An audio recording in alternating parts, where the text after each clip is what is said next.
India TV 9 news Maharashtra.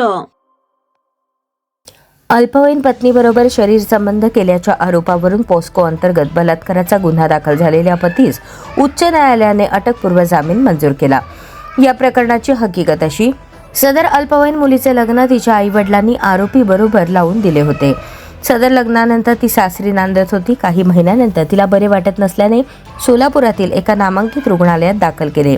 तिथे दाखल होताच केस पेपरवर तिच्या आधार कार्डवरून जन्मतारीख नोंदवण्यात आली. डॉक्टरांनी तिला आजारपणाबद्दल तपासले त्यावेळी ती गरोदर असल्याचे लक्षात आले. सदर मुलगी जरी विवाहित असली तरी ती पॉस्को अंतर्गत गुन्हा होत असल्याने डॉक्टरांनी पोलिसांना कळवले.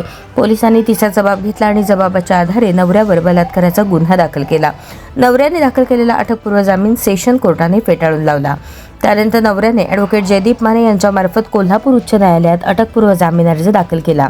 सदर अटकपूर्व जामीन अर्जाच्या सुनावणी दरम्यान ॲडव्होकेट जयदीप माने यांनी असा युक्तिवाद केला: लग्न ठरवले त्यावेळी पत्नी अल्पवयीन आहे याची कल्पना आरोपीला देण्यात आली नव्हती.